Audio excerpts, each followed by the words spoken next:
retrieved were hoarded in Al-Zadal's name.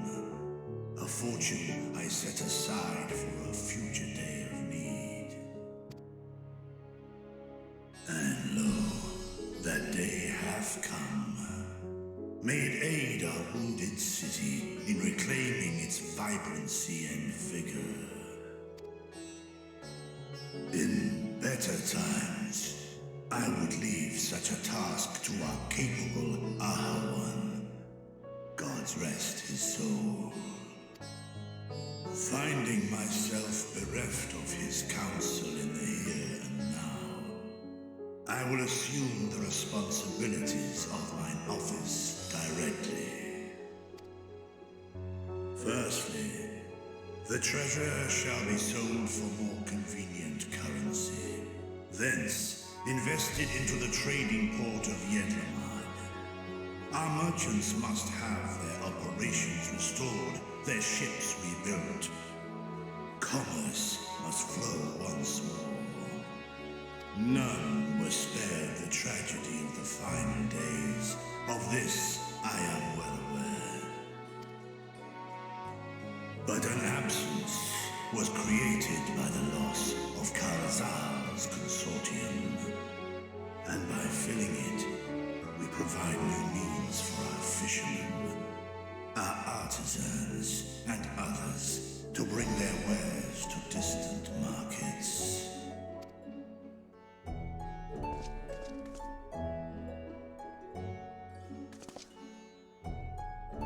And what of the children who were left without family to care for them? That is a concern which weigheth heavily upon my mind. The simple gift of coin will soon be exhausted, leaving these young souls adrift on the fringes of our society. Nay, a proper solution is needed, one which doth guarantee their welfare for years to come. Thou hast surely seen how other nations rise to meet this challenge, adventurer. What dost thou deem the wisest course?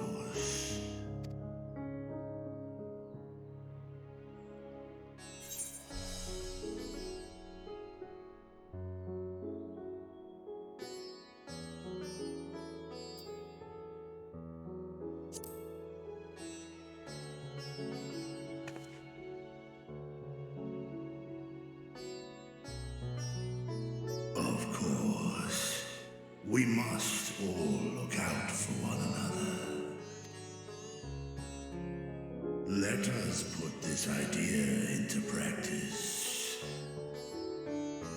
A contract shall be written, requiring all who receive of Al-Zadal's treasure to commit a portion of their future earnings towards the running of an orphanage. Now, such an influential policy is deserving of a worthy name.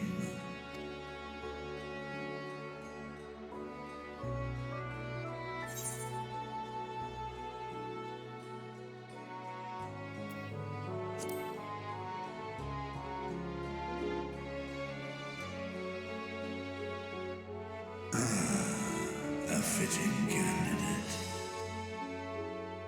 Karazal should be remembered, not as the blasphemy which terrorized Thavne, but as a hard-working and generous man who brought much wealth to our shores.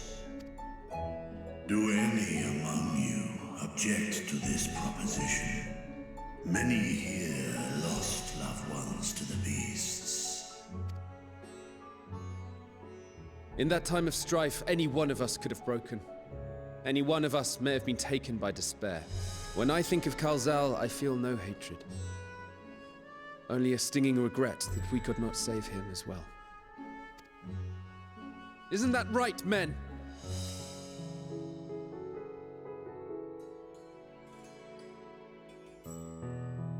This bodes well for that boy.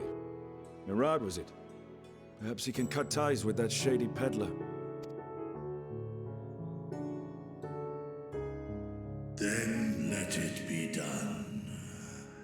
Henceforth, this initiative shall be known as the Kalzal Foundation.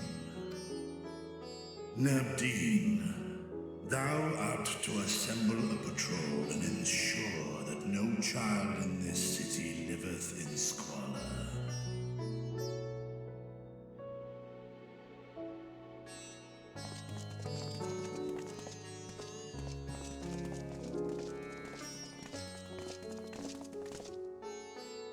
Clerks, see to the management of our funds and make haste.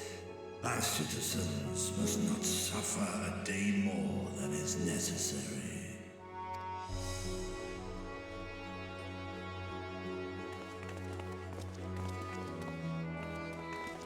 Dragon and man, side by side in pursuit of a brighter morrow. Reminded of Ishgard.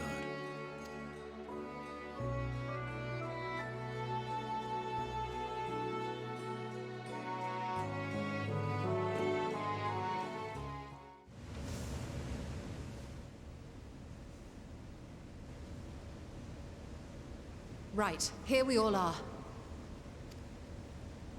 You discovered something new. I took a closer look at that device. I was able to determine how it keeps the Void Gate sealed, but not how it might instead be employed to expand the opening. For that, I would need to reference the technique developed by Vritra's alchemists, no records of which appear to have survived the intervening years. We know this, so why have you sent for us? Have you learned aught of value or not? Patience, good sir. One must introduce the subject before launching into specifics. From what we understand, travel between worlds is accomplished by passing through the nebulous rift which exists between them. Picture, if you will, the moment you were called to the first.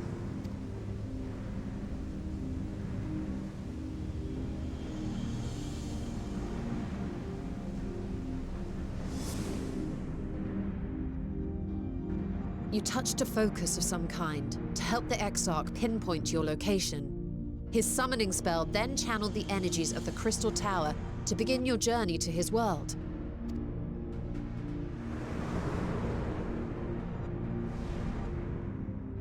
The magics tore a hole in the walls separating source and shard, and cast you into the intervening nothingness. In that place, the laws of nature hold no sway.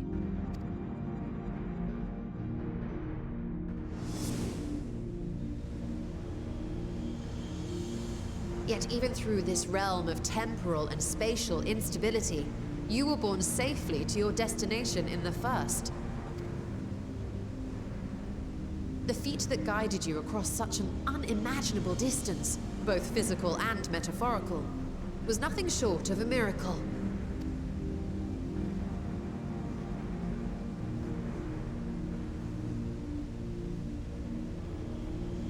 Then what of the many voidsent found in the source? Who guides them here, and how? An excellent question. Though there are several methods by which the Void's denizens might intrude upon our world, the rituals of summoning are the most typical. For example, let us consider the Gargoyle, a creature of middling power.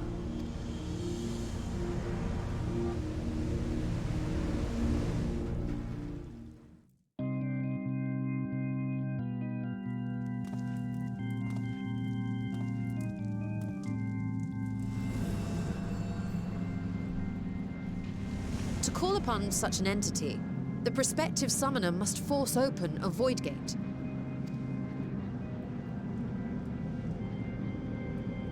The portal lasts but a moment and is relatively small, allowing only an imp or other lesser being to squeeze through with their physical body intact.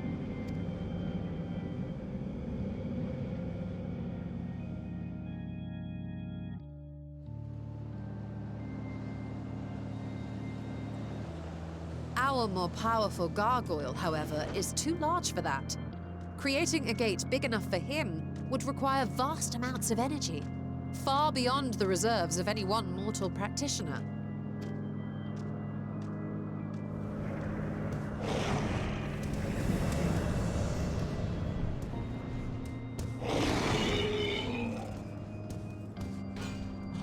Instead, 'tis far more common to bring over only the entity's soul. We had a taste of that ourselves when a certain exarch dragged us to the First.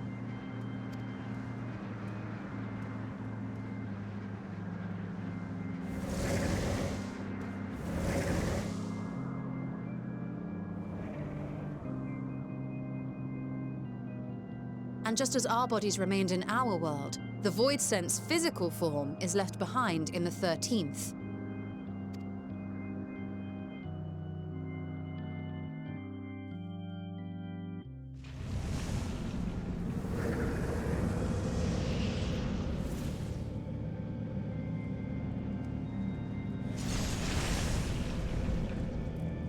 Once at its destination, the summoned soul is granted a temporary shell to inhabit. In the gargoyle's case, a stone effigy has proven a suitable vessel.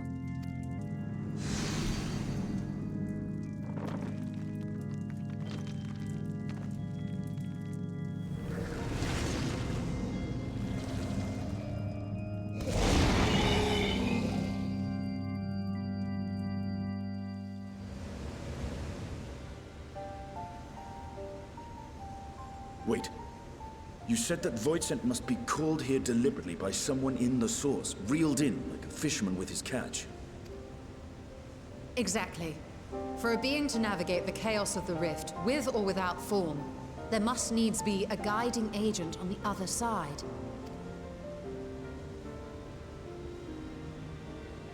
When the hordes poured forth from Alag's Great Gate, it was the technologists who drew them through. Though to my knowledge, planar fissures are in essence natural passages between our world and the void, which require no such guidance to traverse. Why is only the boundary between the source and the 13th so fragile? So much so that it often tears open of its own accord. I believe solving that mystery is key to understanding travel between the source and its reflections. And how do you intend to get your answers? No, the danger is too great.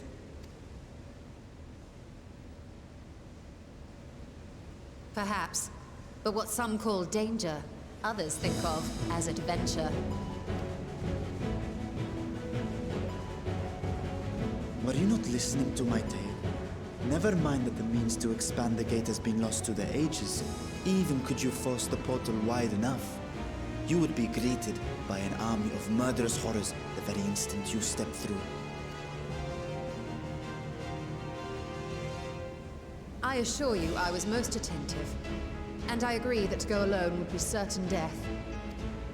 But if I were to bring along one who has already braved the 13th and humbled the cloud of darkness, well, I imagine my chances would be much improved.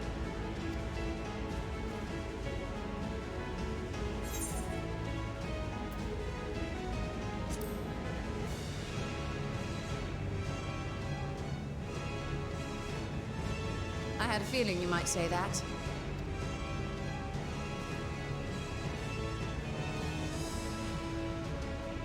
Once again, I put my life in your ever-reliable hands. That said, as much as I would like to march straight back to the Void Gate, there is the small matter of being unable to open it without the Satrap's personal authority.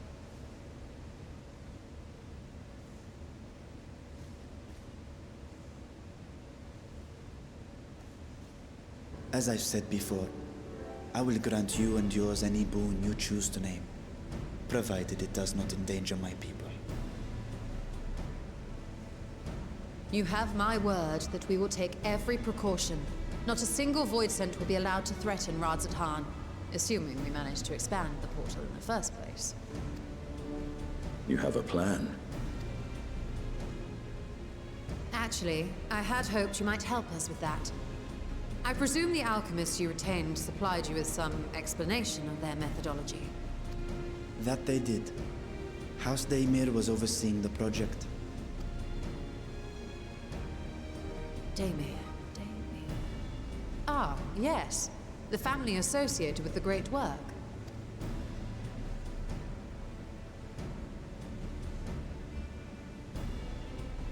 I did not fully comprehend the theory, but their research began with a void scent which had slipped through the fissure.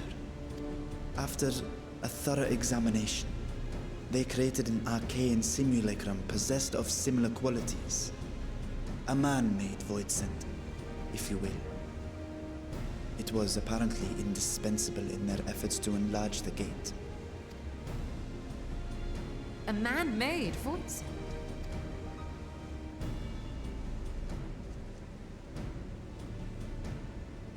Yes. Being great admirers of the Archons, House Daemir submitted detailed notes to Charlene's official committee. They expected praise and accolades for their simulacrum, and were thus devastated to be informed that their work had been classified as prohibited material. If that's true, then those notes might still be stored in a forbidden archive somewhere. Not Google, of course, since that library had yet to be built. Which leaves us with...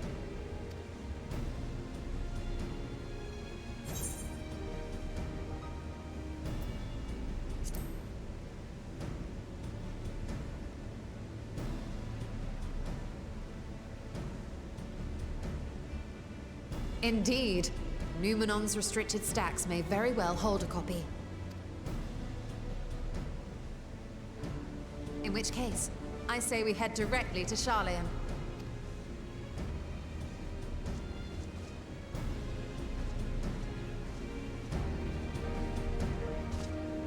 Unless you anticipate needing help to reach the high shelves. I see myself being of little use. Go on ahead. Still need to find Mirad and tell him about the Kalzal Foundation.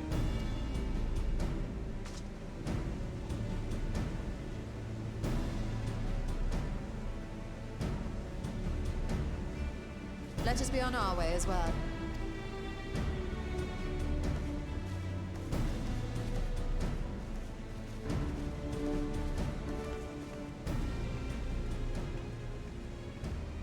They are resolved to venture into the void.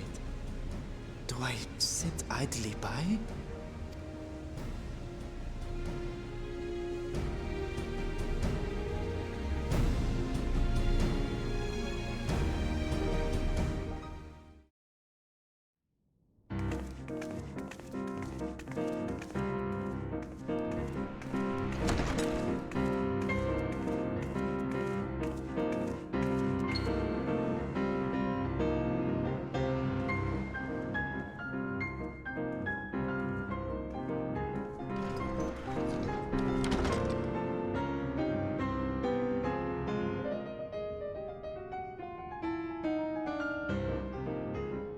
If House Daemir's notes are to be found anywhere, it will be here.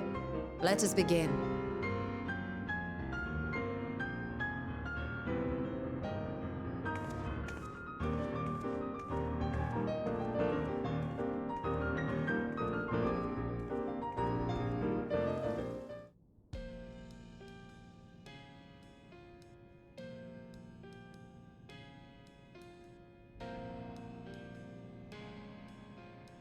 Yes, the ether signature is unmistakable. I've felt the traces of House Daemir's resonance many times at the Great Work. Time to see what all the fuss was about.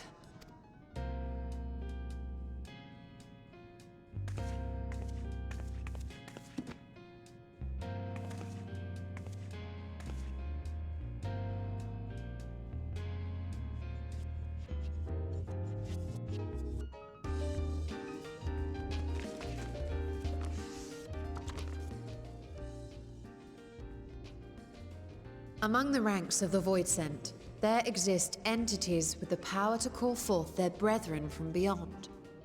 The species known as Atomos, however, is uniquely prodigious in this regard. From its distended maw, it can expel an endless procession of void-born creatures, a talent which sorely tested the Radiant Host in its battles against these abominations.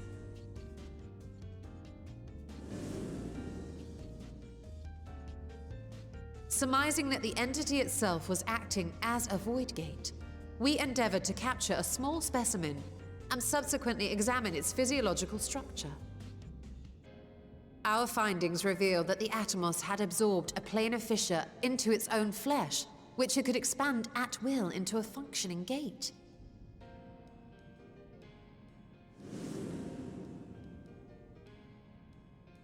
Upon further analysis, we identified an ethereal wave pattern emitted during this process. A pattern we were able to emulate by passing crystal-stored ether through a specially designed prism. We proceeded to embed said prism into an arcane simulacrum, thus completing what we have dubbed our artificial Atomos.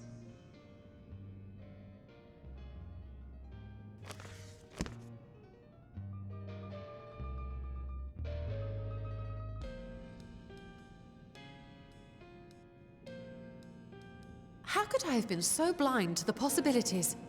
This species, not to mention its ability to summon void scent, has been discussed among academics for years now. Just before the advent of the 7th Umbral Calamity, we received reports of Atomos sightings from every corner of Eorzea. Surely you've at least heard the tales.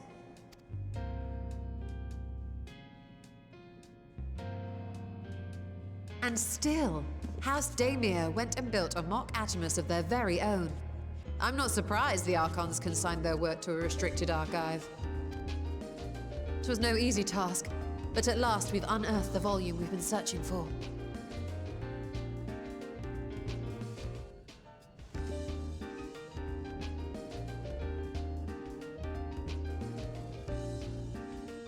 I'd be lying if I said I wasn't tempted to stay longer. See what other forbidden titles might be lurking on these shelves? Ah, but that would be abusing the very special privilege we've been granted now, wouldn't it? Better not.